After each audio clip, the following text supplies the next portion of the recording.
Booby is excused, Meg Kay is excused, Ron Russell is not here, John Paul Lalonde is not here, Steve Bishop. Here. Dave Peterson. Here. Barry Wall. Here. And Joe DeVonzo is excused. All right. First item on the agenda is 27 Main Street proposal, Wish Rock Group. Really quickly, I'd like to introduce everyone to Penn Lindsay from the Wish Rock Group. I met Penn back in May of 2020. We have been working on 27 Main Street for on and off for a little over 2 years, even though we brought other proposals to the council. Penn's done his due diligence in providing a preliminary sketch rendering based off of conversations that I've had with him, based off of conversations the council's had with other members who have brought projects forward. So Penn is starting the first step for Wish Rock and coming to present to the Community and Economic Development Committee. And in your packet there, I have a copy of this sketch, one of the lot and one of what the building would look like. I've also included for your records the main housing rent restricted program, which gives you income eligibility levels and maximum rent levels. So without further ado, I present Penn Lindsay, and if you have any questions, All right. your name. Great. Thanks, Rich. Thanks for coming, Penn. Thanks for having me. I appreciate it. And good evening, everyone. I think I had a chance to talk to a couple of you before.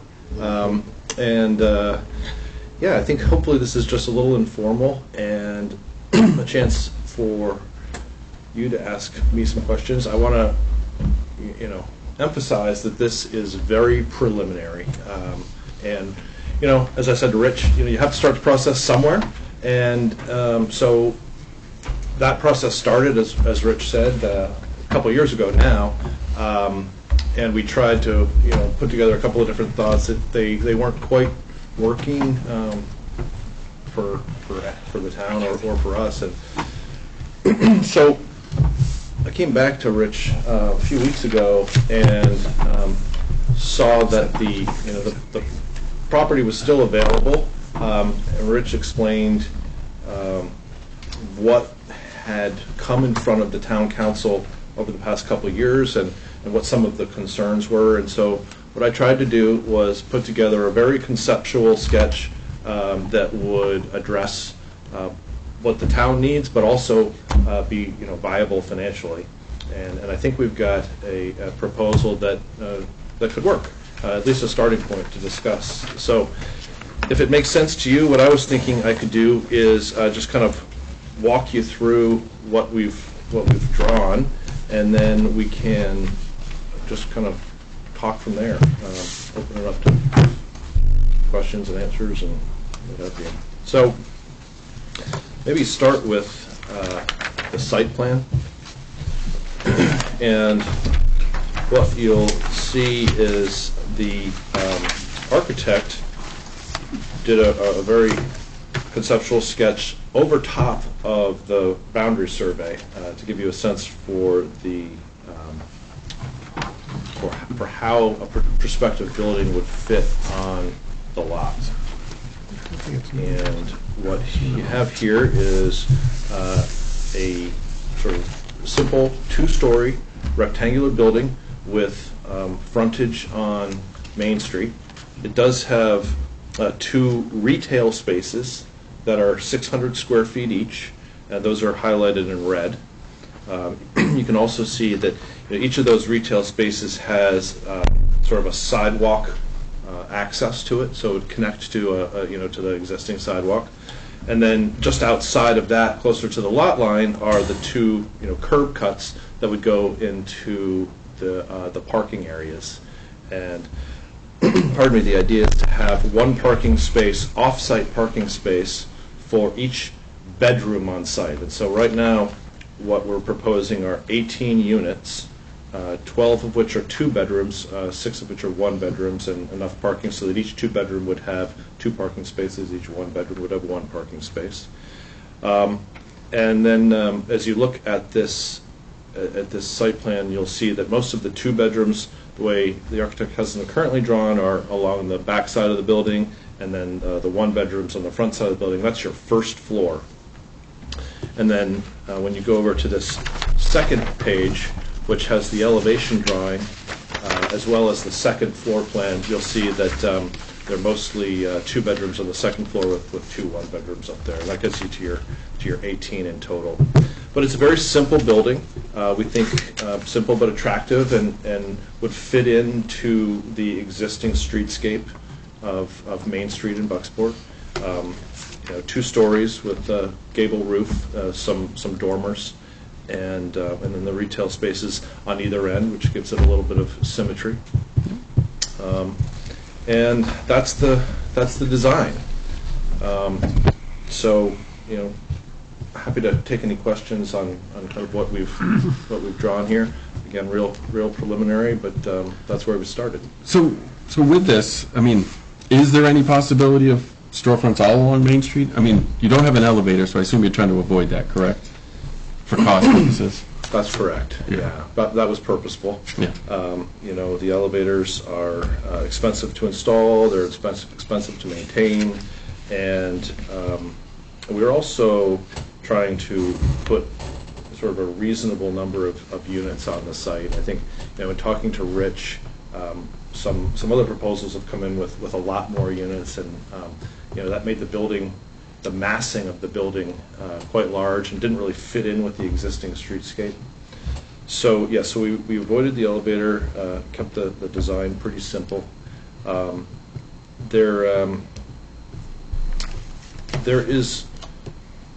There's frankly not a way, in our opinion, to do retail all the way along the front facade of the building. That's where we started, and then we found in order to make that work, you really had to go up to a 3rd floor to get to your critical mass of units that make the numbers work. And then the elevator took that away. And then you add an elevator, and Yeah. and then it just starts to take on a different complexion, the building. So what we did is we kept the 2 retail spaces on the 1st floor on either end, and we figured that was sort of the best compromise we could come up with. Okay, all right. 600 square feet is not a lot, It's not. and it's difficult to rent for such a small space. I know I have the spaces that I rent out.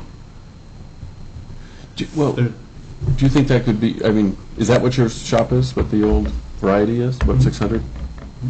Is that what, okay, yeah, the old, where simple Corner. Yeah, sold. yeah, exactly. Yeah, is that our 600 now? Okay. Is there a way to shift this so we had one 1,200 square foot space as opposed to, I know symmetry-wise it doesn't fit as well, but. We could do that, actually, yes. So we could have effectively the same unit mix, and take this retail space from one side or the other and move it down, so you just had one 1,200 square foot. And actually, in a way, that would be better because it would be flexible. If you had a person that wanted a 1,200 square foot space, you've got it. If you've got 2 tenants and you want to split it into 2 600s, you've got that option too. So it's actually a great suggestion. But again, in order to do anything more than the 600 square feet, then we start losing our ability to have the units, and then it becomes tricky. Yeah. What are the size of the apartments? The 1-bedrooms are, sorry, Leave it on the back here. the 1-bedrooms are approximately 600 square feet, and the way he's got it drawn, and the 2-bedrooms are about 840.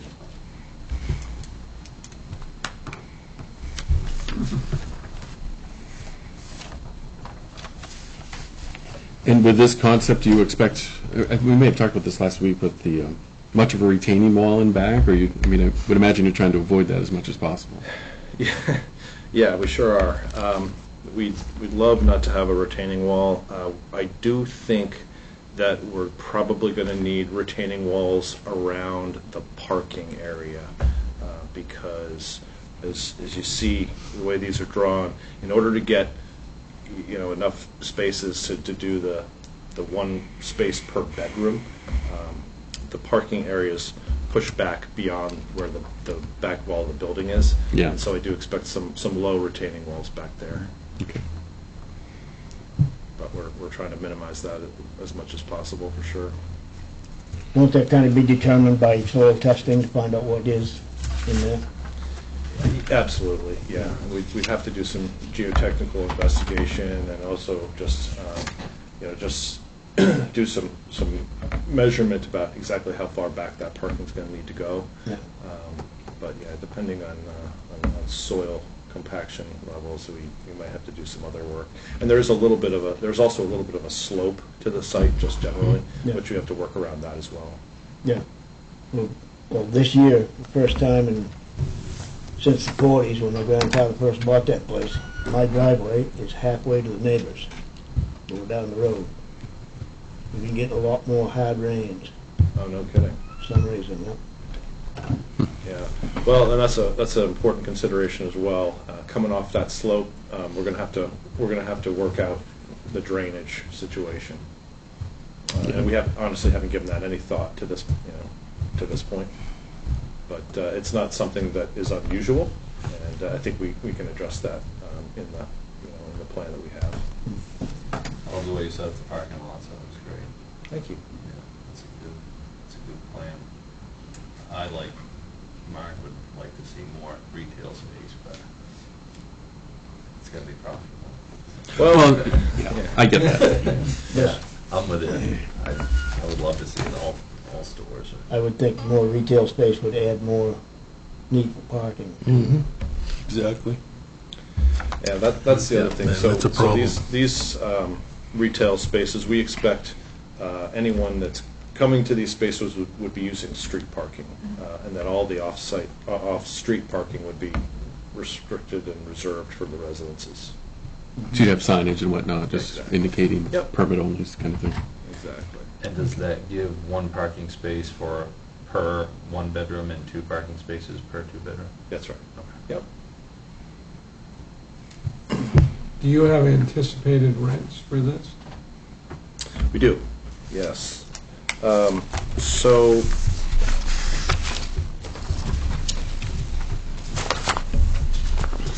the,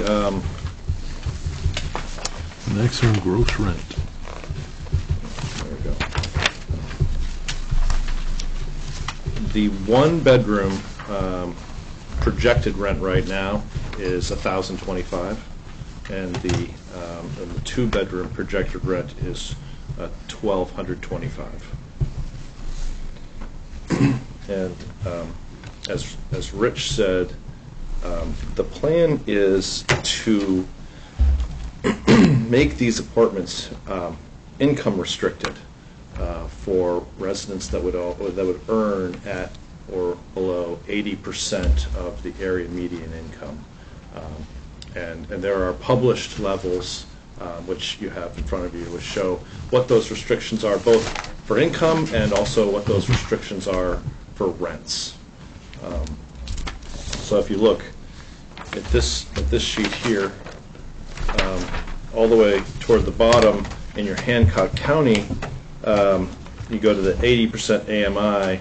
That shows you the income levels for different family sizes, and then all the way across on the other side, it shows you the maximum rents.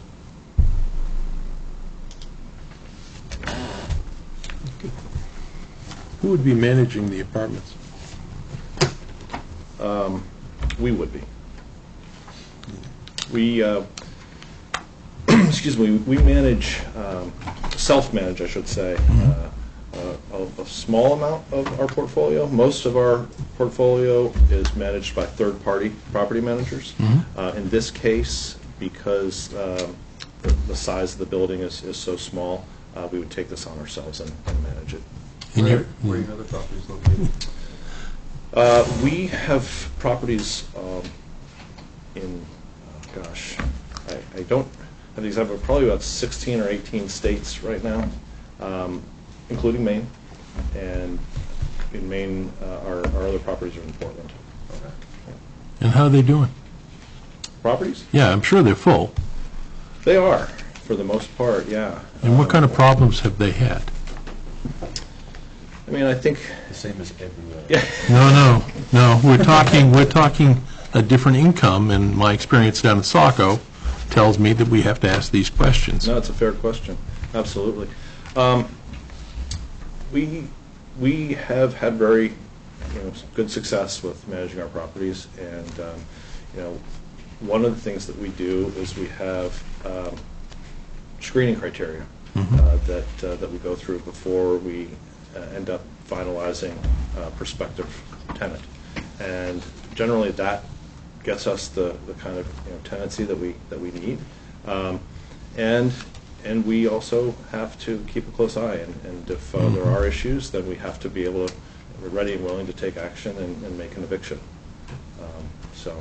Do you find any calls that increase in your particular area where you do these projects, or I'm just asking that question outright? No. Okay. That's good to know. Not really. Good, thank you. Some of our properties are different, different Mhm. income levels and that sort of thing, but for the most part, we're very proud of the fact that all of our properties are managed very well and don't have a lot of, calls for services, police service. Yep, that's the in big one, particular, yeah. Is your manager located locally, or is it somebody that would be coming from Portland to come up here to address a problem, or? Yeah, so what we would do is we would hire someone locally who was, here to sort of be, not a full-time person. We would not have a full-time person on site, but we'd have someone who would have a certain number of hours per week, and that varies depending on the number of units. But in this case, it might be, 15 hours a week that a person is, available and on site and has like office hours. And we would also hire someone else to be, taking care of maintenance issues in the same way. We wouldn't have a full-time maintenance person on site, but we would have someone that is located in the, close by in the vicinity that would be available on short notice to be over there and take care of maintenance issues. Yeah, I spend a lot of, an amount of time with the senior center up here, and that seems to be one of the complaints that I hear from the tenants, is that the maintenance people aren't there. They come on at odd times and things. And Yeah, well, and I don't know how the senior center is run. In this case, the property doesn't have the size and scale to justify sort of a full-time on-site person. So what we would do is we'd have someone that would have a dedicated number of hours, and that's how we would address routine and ongoing maintenance. And then obviously things come up where you have to have emergency service quickly, and we'd always have those readily available as well. yeah, just so you don't get cobwebs on the suggested box. Right, that's right. Could you provide a listing of similar properties you might have in Maine or Maine, yeah. Portland, I guess, that would be similar in income level that this one might be? Absolutely. Yep. I'll put something together. I'll give it to Rich, and he can distribute it to the committee if that would work. Sure. Is there any way to push the building back just a few feet? I mean, I know it's preliminary, but I'm looking at that going, boy, that's, But I think we wanted development out on the sidewalk. well, we want it out there, but certainly want to make sure that you have room. I was just looking at how close it was to the road, and I was thinking, I love that. Do you love that? I do. Because what that That's good. does, and that speaks to Rich's point, about slowing down traffic here. When you have buildings out on the road, people tend to slow down. Let's stop building them right on the road then. And from my experience of visiting apartments, it's great to keep the tenants hanging out. Oh, I hear you. And not out. I hear you. I hadn't even thought of that. So there's that. Yeah. But Yeah. No, this is very nice. Thank you. Yeah. And again, this is preliminary, and Understood.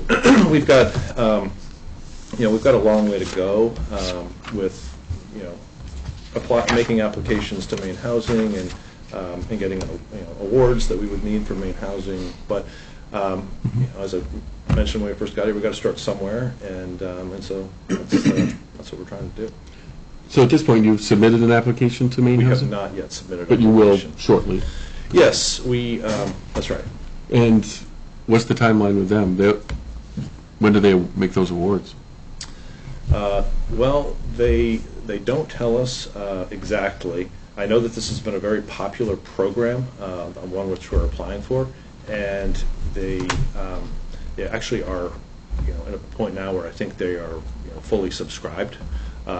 So our application would be one that allowed us to sort of be in a position in case any existing applications fall out, which happens all the time. Yep. They also, Maine Housing has also told us that they are looking to provide additional subsidy for the program, and so we'd have an application in. But that does mean that the timeline's a little bit uncertain. Yep, that's fair. Okay.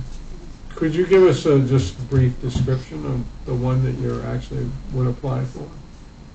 The program? Yeah, the program. Sure. This is what they call the Rural Affordable Housing Program, and it's specifically a workforce housing program, as I mentioned. So what that means is you are restricted to residents who are 80% of the area median income or below, which is different than what many people are familiar with, which is the low-income housing tax credit program, which is a much bigger program that Maine Housing administers. That program is 60% of the area median or below, and then oftentimes they do some deeper targeting, so 50% AMI and even lower sometimes. So this is a different program. And in many ways, it's a simpler program than the low-income housing tax credit program. It's a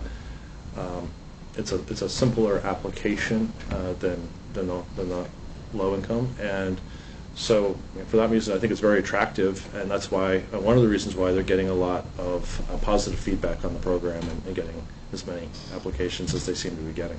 So you as a builder are subsidized? Is that? Yeah, so we actually are the developer. We would actually hire a general contractor that would do the building, and Maine Housing will provide subsidy on a per unit basis. So they give X amount of dollars per unit up to a total of 18. So that's why we've designed this building to have 18 units. And would the rents be available for subsidy as well?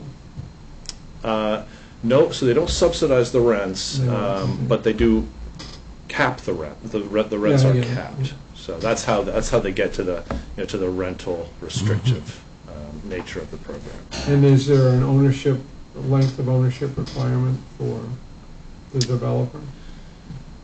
No, not that I am aware of. We typically own our properties for 15 at least years. Some of that is due to the fact that a lot of our properties are low-income housing tax credit properties, and they have a compliance period of 15 years, and so that kind of dictates oftentimes how long people hold those properties. But our general, even on non-tax credit properties, we're developers and owners for the long term. Has your company ever built something like this and then sold it within a couple of years? No. Do you have your own choice of, do you have people standing by that you use for your general contractors? Would you be hiring local, or how is that usually with your? Yeah, absolutely. We do. Everywhere we go, we try to hire local contractors, and they then hire local subcontractors. Mhm. In this case, we don't have a specific contractor that we've had any signed any contract with or anything like that. Again, we're really preliminary, but it would be a main general contractor. Yeah, because there are two ways to look at it. If you hire local people, the money comes into this economy on the basis that it always was with those same people. But if you hired and brought in contractors, there'd be more business being spread around the town. You see what I mean? Yeah, am I saying that right? Yeah, so even when we bring contractors, from a little bit of a distance, let's say, I mean, if you want to say Portland, for instance, you know, is a bit of a distance to bring a general. Our experience is they always end up hiring local subcontractors, and so we always feel very good about that. Okay. Question. Silly question to ask. Okay, you ready? Sure. Where are you going to put the snow? Yeah, it's a good question actually, and it's a challenge that we have with you know, many properties, and we haven't. To be quite honest, we haven't thought about it, but it is a looking. problem that we have to solve all the time, and yeah, so probably. Now, if you can look at this site plan, what you can probably do is just in this area, and then this area. So inland of the exterior property sight line is some sort of a. Well, I was snow thinking maybe the collection area. dumpsters are going to be in there or something. I mean, I was trying to Yeah. figure your normal operation of Right. that type of unit, and where you were going to be putting things, so that's where my Yeah. mind was working. And on. those are the kinds of details that you're absolutely right. We have to work through all that stuff, because if you don't, you know, you run into problems down the road, and so it's much better to solve them. Yes, but upfront. Steve likes your project, so you're already all right. So don't worry, okay? Steve gets his own way. I earn it. So It's what true. they're trying to tell you, Ken, some of the people on this board are also on. All right, well, great. That makes it really efficient. So have you proceeded at all to a specific proposal for, you know, sale price, seeking tax benefits from the town, anything like that? I mean, I can speak to it because Sorry. he was here last time, and Oh, okay. the only reason he came forward at this juncture is because he had to get his name, they have to get their name in on the program. Okay. So there'll be more information forthcoming. That's right. Absolutely. So we'd like to get an application into Maine Housing.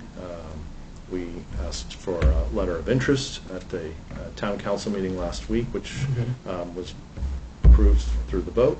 And we're still kind of working, you know, to get that together. And then as soon as we get that, plus the rest of the items that we need for the application, we'll get that in as soon as possible. Good. Good to see something happening there. Yeah. Really would. Any other questions? No, I don't have any. I like it. Larry likes it. Larry likes it. That tells you everything right there. Thanks for coming. Great. Thank Thank you all you. very much. I like- Appreciate Really it. appreciate it. One more thing. Oh, here we go.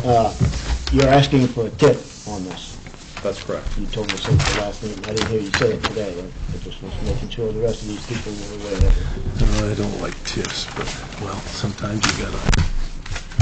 Yeah, and that's something that, and I don't exactly know the process for that, but my expectation is that you know, we'll be going through, you know, multiple readings with the town council, and also requesting the. I have a recommendation, though. Don't ask for more than 2 years on the permit. On the permit. I'm just thinking about whole oceans. Yeah. Okay, you know what I'm saying? Yeah. Love to see this start right away. Well, we would too. I think, unfortunately, it's going to be some time, but you know, all good things takes time. So, We'll give you a year. How did you find us? How did you find that lot was available? well, Good question.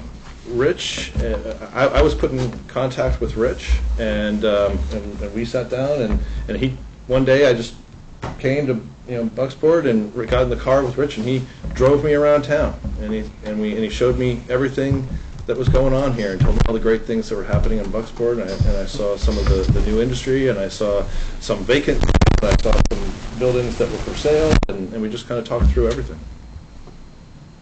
Someone pointed you toward Rich? That's what you said, right? Yeah. I mean, yeah, okay. Yeah. Can we know who that was, or how, I mean, was it a business that pointed you here, or just some individual that happened to drive through, or? What I'm interested in is because we're having trouble getting people to make a left turn off that bridge right there. And it kind of would be nice to, It was actually one of your local business owners, Hugh Reynolds. Great. Oh, And he has a desire to see workforce housing too, which is Well, that's kind of what the original really happened is, you and I were talking, and he knew what I did, and he said, gosh, I know, I've got a business in Bucksport, and they, could really use some housing there, and he said, why don't you talk to Rich? And he and Rich had gotten to know each other, obviously, when he was locating his plant here, so. Excellent. All right. Great. Thank you. All right, thank you very much. Thank you. Appreciate your time tonight. I appreciate you coming.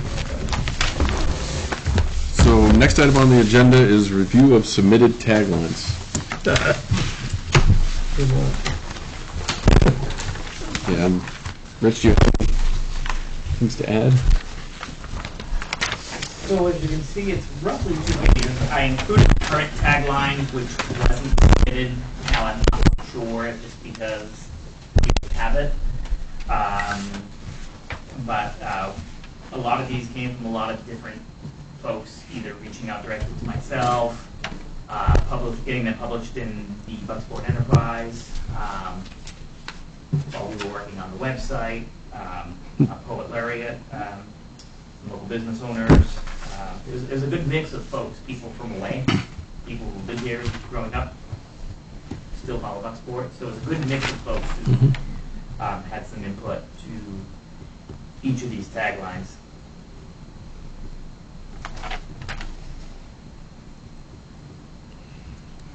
And are we trying to pick one, or are we trying to pick several to put out to a vote? How do you want to? Well, that's what we've been sitting on this for quite a while. Yeah. We have unfortunately haven't been able to have a quorum for the last few months, so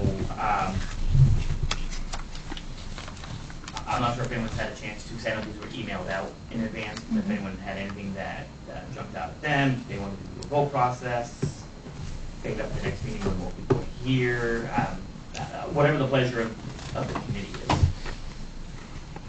I had a couple that I, Go ahead, Kathy. through the whole process, that jumped out at me. One of them was history, community, and opportunity. And the other one was, I don't like the phrase Bucksport is hip, but I like the historic, innovative, and progressive. Yeah, I wonder if It's there's a on way to this- put that out that would Yeah. be like, instead of just straight hip, it would be, something Yeah, creative. I didn't really like saying Bucksport is hip, but I did like with the historic and, Yeah. Yeah, but you remembered it. Well, it kind of jumped out. I mean, that's what the tagline is all about. Anyone else? You get two hometown ones here on this first page, my hometown and our hometown. Wouldn't we be looking at it better if it was a hometown? That could be. I like that Charm of the Coast one.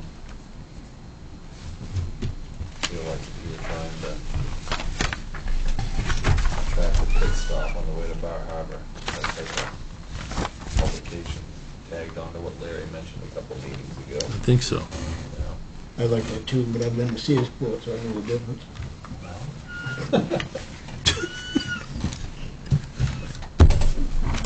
Ron, do you have any input? It's hard for me. There's a lot that are sort of, I think people thought about it, but for me to sit here and say one jumps out, I'm not sure.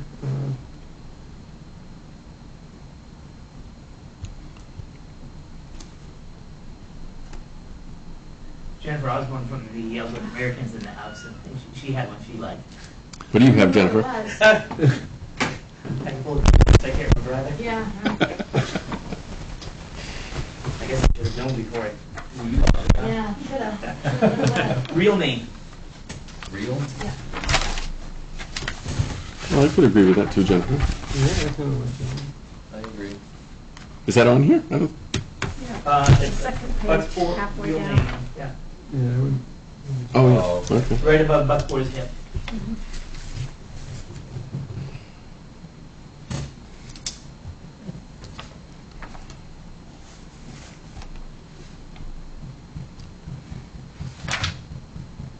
There, have you had any sway of opinion? Is you still with Charm?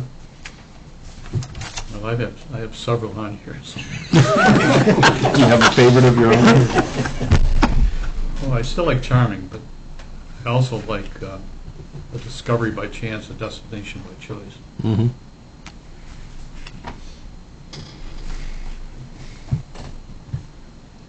But again, those are mine. I don't have a answer as to what's the best way to do this, Rich. Do you?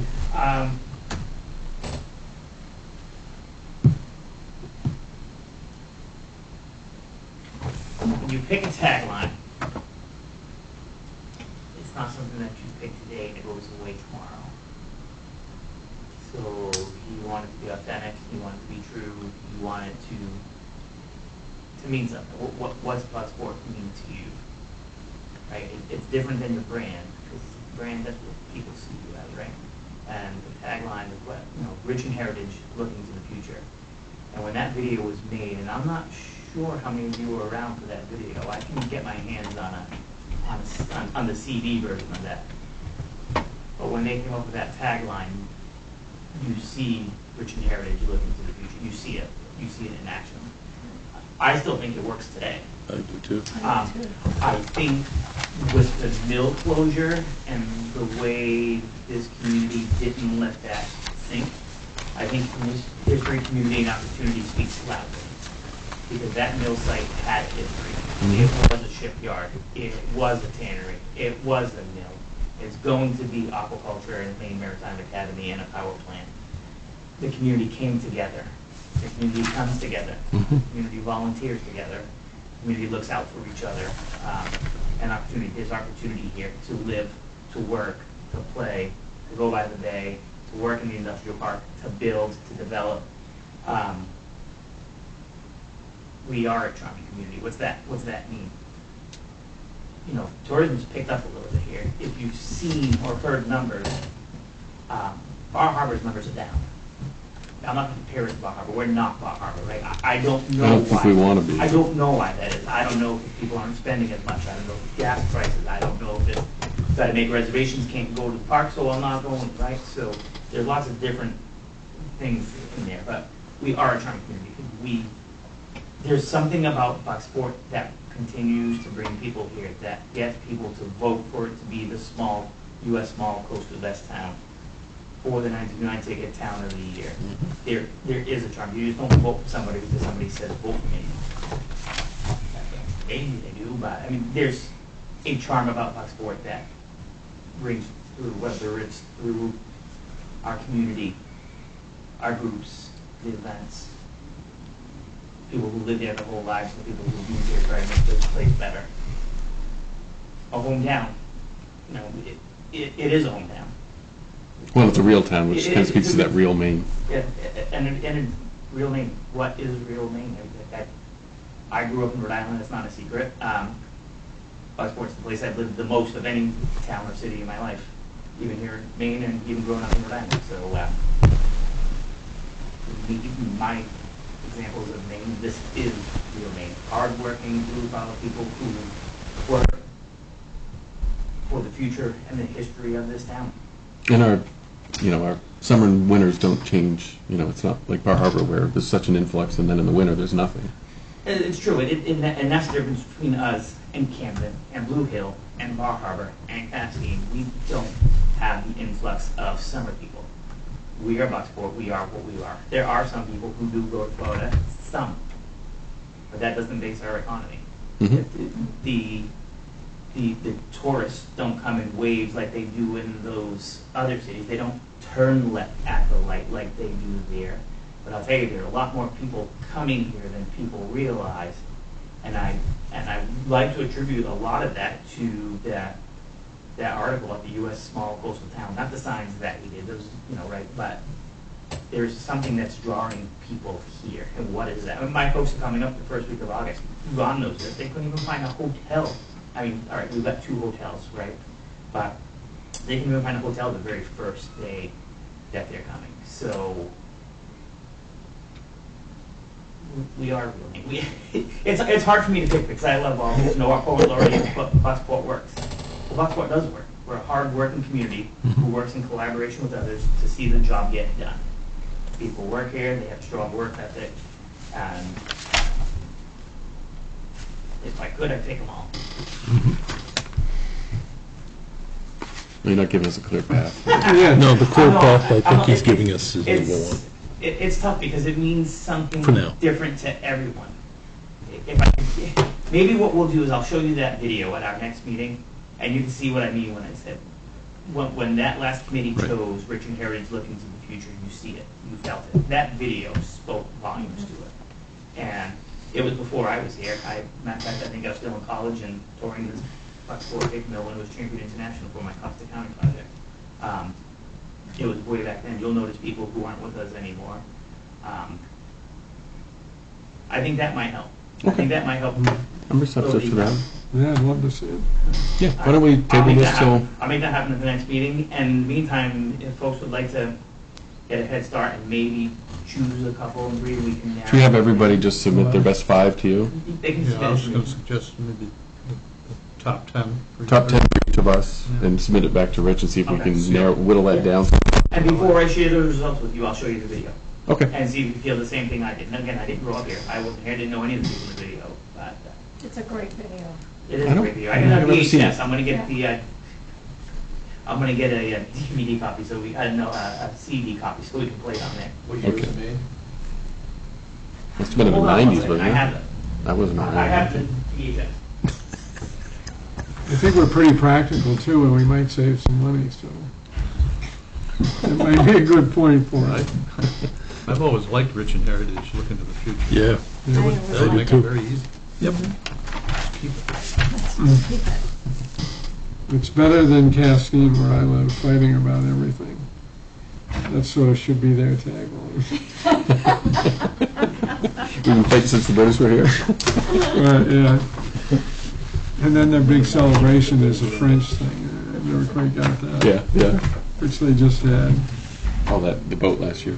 No, where they all dress up in white and have a group dinner. Still in the plastic. remember that. In 1997, a local teacher and 3 middle school students set out to create a video about Bucksport. The community they live in, attend school in, and are proud to call home. It was their hope to create a video portraying life in a small coastal town that, when completed, could be used as an economic development tool in promoting Bucksport as a great place in which to work, raise a family, and call home.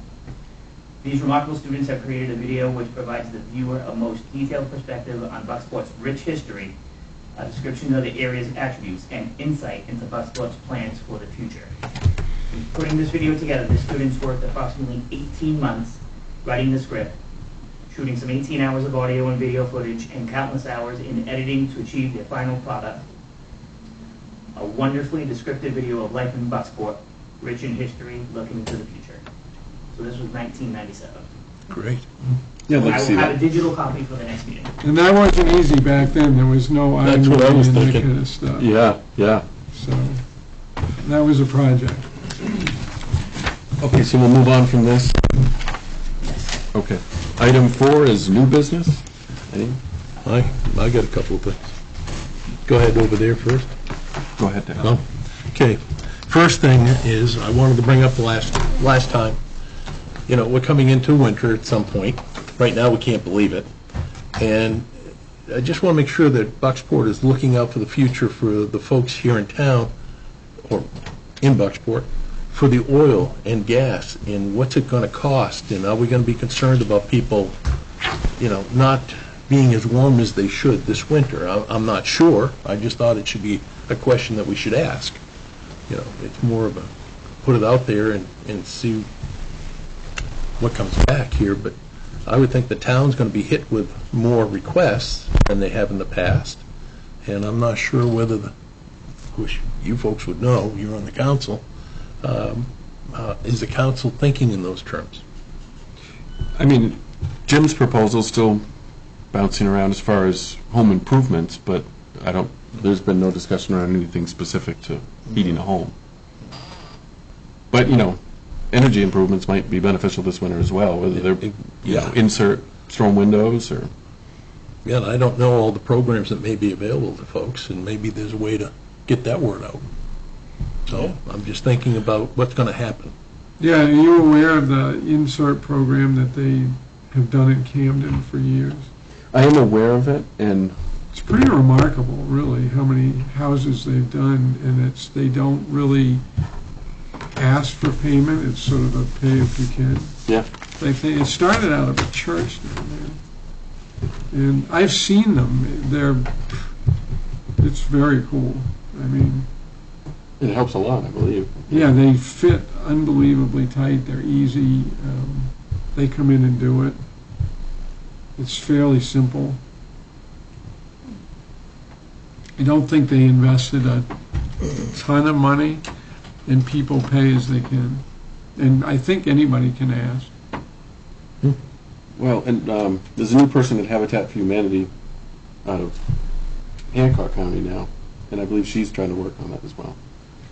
So there might be some other avenues, organizations, because that would be good to have some pool of people, to take something like that on. I mean, I got an old house. I've certainly thought about it. An old wooden store windows. We have a lot of contractors here in the local area that will do home improvement for people. It's a matter of people can't afford it. Right. That was why I brought it up, is because there's a great number of people out there whose children have moved away, so now, they're elderly folks and they don't have anybody to fall back on to get home improvement taken care of. Maybe lost a spouse and there's no one there can drive a nail, so I thought it might be a good idea if we had just a community construction outfit or whatever, people that volunteered to just go and help people out, even if it's down to just washing their windows or any improvement to their homes that they're just not capable physically to take care of anymore, I think it would be a good program. But I don't want to step on the toes of half of my family that all has different construction jobs that they do on as a life income, For a living. Well, but weatherization could really address what the I winter's think going so, to bring. yeah. Instead of giving people money for oil, I'd rather try to slow the hemorrhaging. Yeah. Yep, that would be good. I have one more thing, it's sensitive. Okay. All right, I consider it very sensitive, because I don't like to complain, all right? But I travel here to southern Maine quite often, about once a week. I still do some work down there, and I have work up here. And of course, I'm always looking for places to fill up. And I have to say that Bucksport has the highest prices. Oh, it does. And it has, I don't want to pick any names, but all I can say is I love the debit card they have. And I go down southern Maine and I fill up down there because $4.31 in Saco right now, $4.69 in Richmond, Yeah. $4.79 in Lake St. Charles. I mean, I could go on to the different places that I go and look at the pricing. Of course, we all do that. I have yet, in the last couple of years, seen this area lower.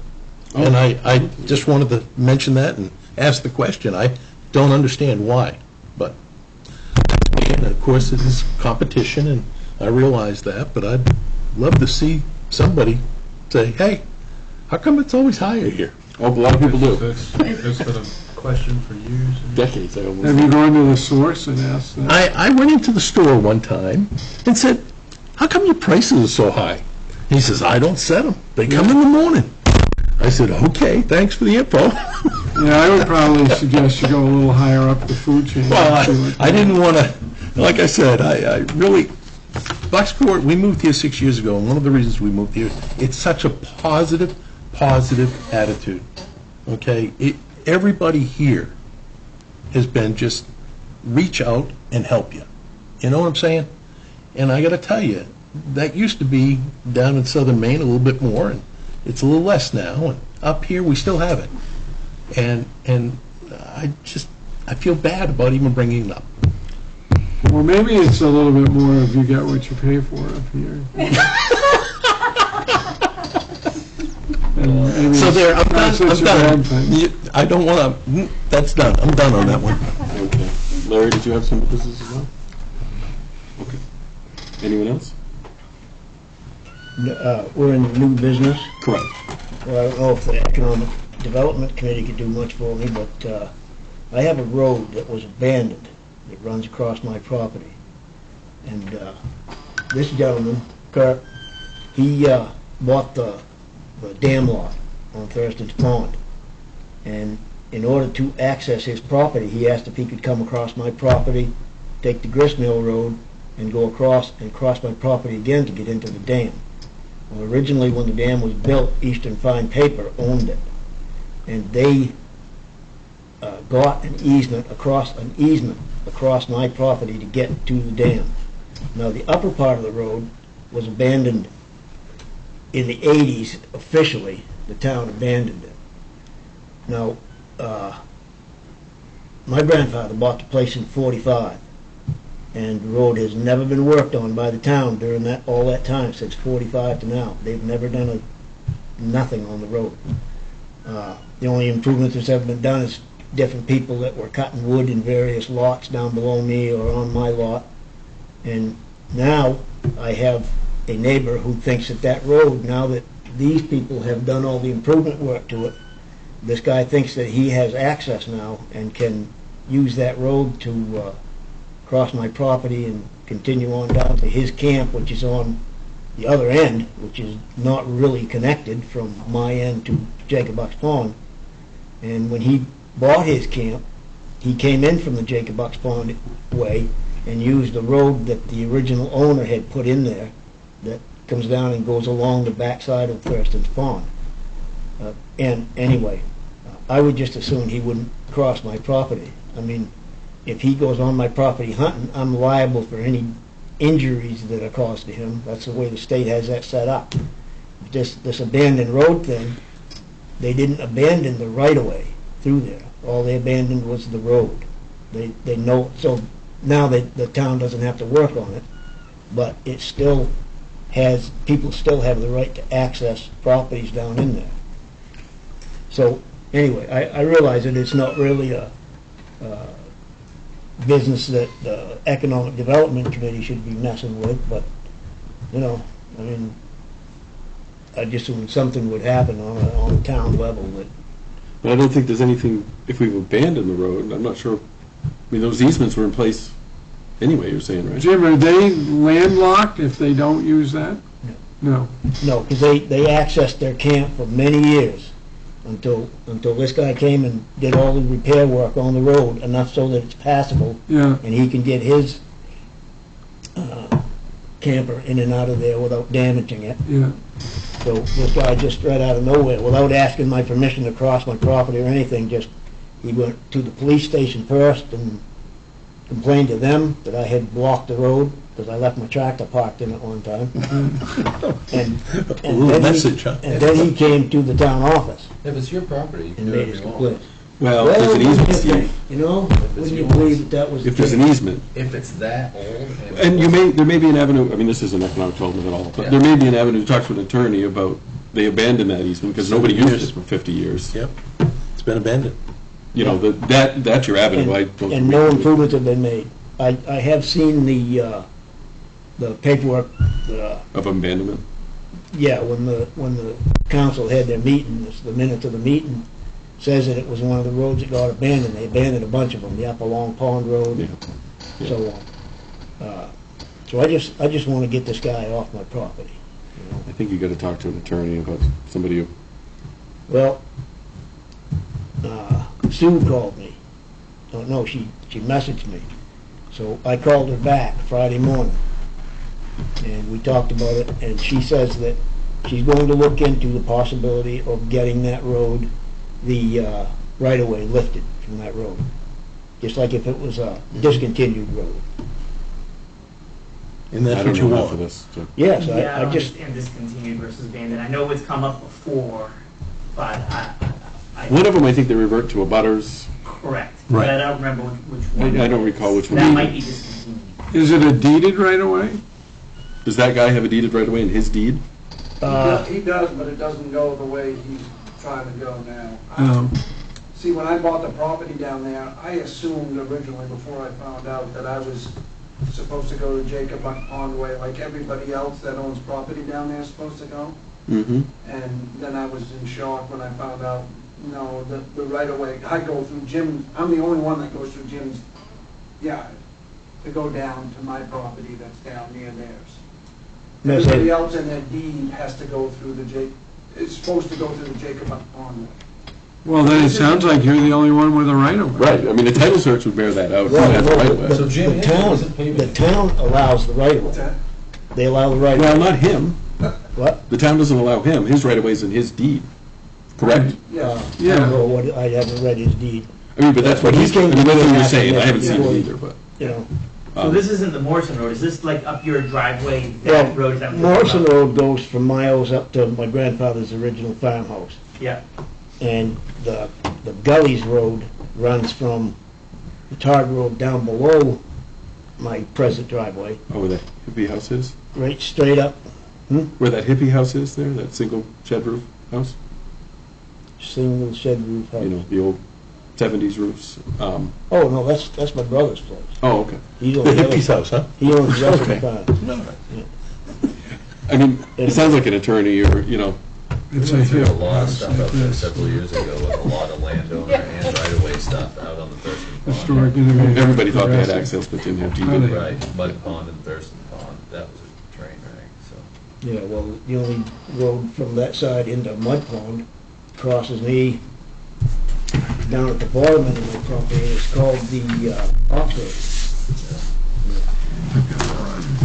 Got another. Been a lot of water going down those brooks since then. Call Lowe's, that's fine. Yep.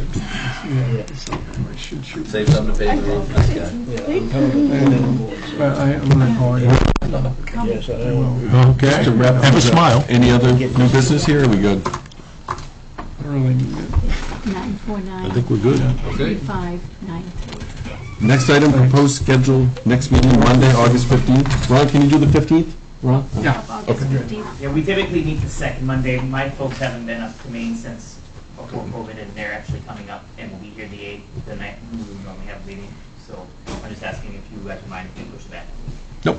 Nope, that's perfect. That actually works for me. Okay. Item 6, adjournment. Vote that we adjourn. Second. All in favor? Motion